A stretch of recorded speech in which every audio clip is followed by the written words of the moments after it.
Gérer une personnalité difficile au travail, c'est un vrai casse-tête, une situation que beaucoup de managers connaissent et qui peut honnêtement plomber l'ambiance de toute une équipe. Aujourd'hui, on va décortiquer ce défi ensemble et voir quelles sont les pistes d'action concrètes. Ah, cette fameuse question. On se l'est tous posée un jour ou l'autre, n'est-ce pas? C'est frustrant, c'est épuisant. Mais et si la solution, c'était justement de regarder le problème sous un tout autre angle? Et si le vrai problème, au fond, ce n'était pas la personne elle-même, mais autre chose? Bon, alors plongeons dans le vif du sujet. Parce qu'avant même de courir chercher une solution, la toute première étape, c'est de s'assurer qu'on a bien compris le problème. Et bien souvent, c'est là que tout commence à coincer. Et voilà le changement de perspective fondamental. Le terme « personnalité difficile », en fait, ce n'est pas du tout un diagnostic psychologique. Il faut plutôt le voir comme la description d'une dynamique relationnelle, une dynamique qui, à un moment T, et dans un contexte bien précis, vient bloquer la coopération. On change complètement de question. On passe de « qui est cette personne » à « que se passe-t-il dans la relation ?» Donc l'enjeu, ce n'est vraiment pas de coller des étiquettes sur le front des gens. Non, l'enjeu, c'est de décrypter les mécanismes qui sont en jeu. C'est seulement en comprenant pourquoi et comment la relation se bloque qu'on peut espérer agir de manière efficace. D'accord, mais concrètement, comment on sait qu'une dynamique est vraiment devenue bloquante? Heureusement, il y a des signaux d'alerte, des petits drapeaux rouges qui ne trompent pas.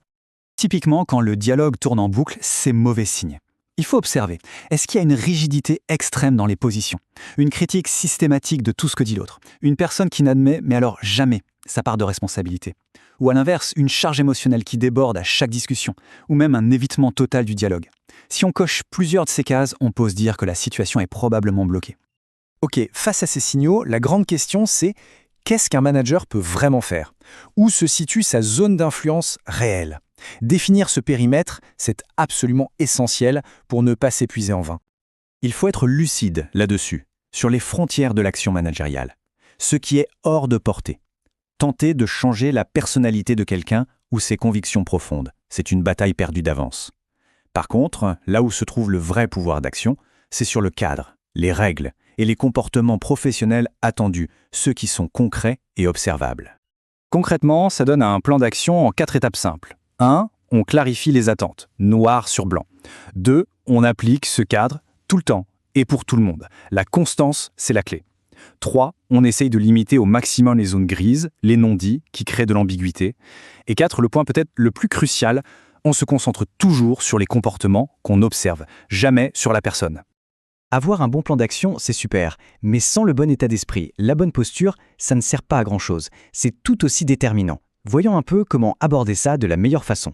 Le plus grand piège, vraiment le truc à éviter à tout prix, c'est de tomber dans la psychologisation. Commencer à se dire que la difficulté vient d'une pathologie ou d'un trait de caractère gravé dans le marbre.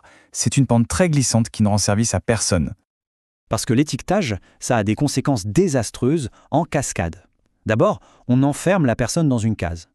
Ensuite, on se fige soi-même dans un rôle de gestionnaire de cas difficiles. Et surtout, on ferme la porte à toute possibilité d'évolution, pour tout le monde. Du coup, la posture vraiment efficace, c'est un équilibre. On reste factuel, centré sur les comportements observables, on évite les jugements à l'emporte-pièce, on est ferme sur le cadre, non négociable, mais on reste souple dans la relation. Et puis, on accepte avec humilité que parfois, on ne peut pas tout résoudre seul. Ce qui nous amène tout naturellement à une question clé. Qu'est-ce qu'on fait quand, malgré tous les efforts en interne, la situation reste complètement bloquée? C'est une réalité qu'il faut pouvoir regarder en face. Parfois, même avec la meilleure volonté du monde et la meilleure méthode, les efforts d'un manager ne suffisent tout simplement pas à dénouer un conflit devenu trop complexe. Alors, quand est-ce qu'il faut passer le relais? Il y a des critères assez clairs pour ça. Si le conflit s'enlise et ne bouge plus. Si l'émotionnel prend tellement de place que ça dépasse les capacités internes. Si le climat de travail se dégrade durablement pour tout le monde.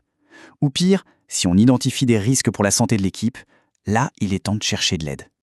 Et il faut bien retenir ça. Faire appel à une aide externe, ce n'est absolument pas un aveu d'échec. Bien au contraire, c'est un acte de responsabilité. C'est même un signe de grande maturité managériale dont le but est de protéger le collectif. Allez, en résumé, si on devait garder 5 points clés en tête, ce serait cela. Premièrement, on oublie personnalité difficile, on parle de dynamique relationnelle. Deuxièmement, cette dynamique devient un problème quand elle bloque toute évolution. Troisièmement, le vrai levier du manager, c'est le cadre, pas la personne.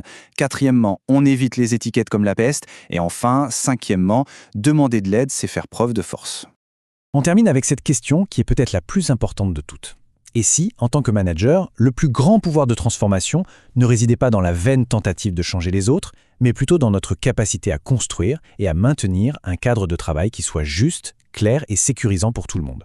C'est une réflexion qui, je crois, peut vraiment tout changer.